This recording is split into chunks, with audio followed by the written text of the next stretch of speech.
भिवंडी तालुका के केवनी दिव्य गांव में हर वर्ष की तरह इस वर्ष भी शिरडी से वापस आई पालकी के उपलक्ष्य में श्री साई में भजन व पदयात्री मंडल अध्यक्ष हेमंत भोयर, जनार्दन पाटिल, हरेश पाटिल, सतीश पाटिल, उमेश गोंधले, देवानंद गोंधले, घनश्याम गोंधले, भानुदास पाटिल, अमरुद पाटिल तथा श्री साई में भजन व पदयात्री मंडल के सभी कार्यकर्ता व पदाधिकारियों द्वारा श्री सत्यनारायण की महापूजा व महाभंडारे का आयोजन बड़े हर्षोल्लास के साथ किया गया।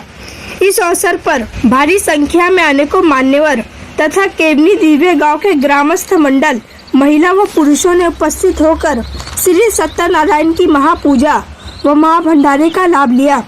तो वहीं आगे हम आपको बता दें कि आए हुए सभी मान्यवर व देनगीदारों को श्री साई में भजन व पदयात्री मंडल के सभी कार्यकर्ता व पदाधिकारियों द्वारा श्री साई साल व श्रीफल तथा सम्मान चिन्ह देकर स्वागत किया। आइए देखिए इसकी एक रिपोर्ट।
श्री सच्चिदानंद सद्गुरु साईनाथ महाराज की जय. साईराम.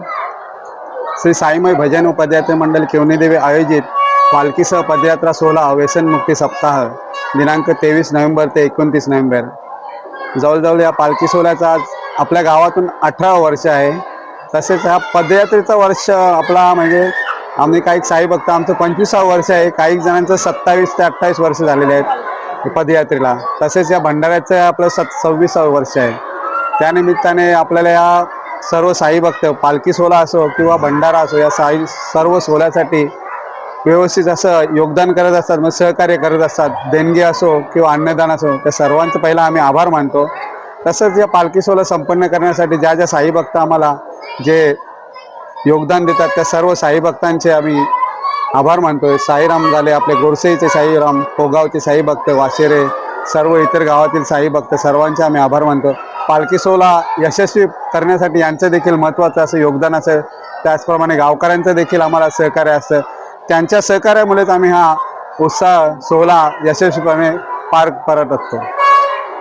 सहकार्य बोलायचं, सर्व सहकार्य आम्हाला वेलोलीमध्ये आमची मेहनत ही 2-3 महिन्यापासून पूर्वी चालत असते. हा पालखी सोहळा यशस्वी करण्यासाठी 2 ते 3 महिने अगोदर आम्ही हातोनात प्रयत्न करत असतो. कशा प्रकारे हा पालखी सोहळा यशस्वी होईल त्यासाठी प्रत्येक साई भक्त आपले साईराम जे आहेत ते आम्हाला सहकार्य करत असतात. आणि आत्तापर्यंत आपण बघतोय भंडाऱ्यासाठी देखील यशस्वी करण्यासाठी प्रत्येक जण हातोनात प्रयत्न करत आहोत. तो भंडारा कशा प्रकारे यशस्वी होईल यासाठी तरी सर्व आमचे जे कार्यकर्ते आहेत त्यांचा सर्वांचा आम्ही आभार मानतोय.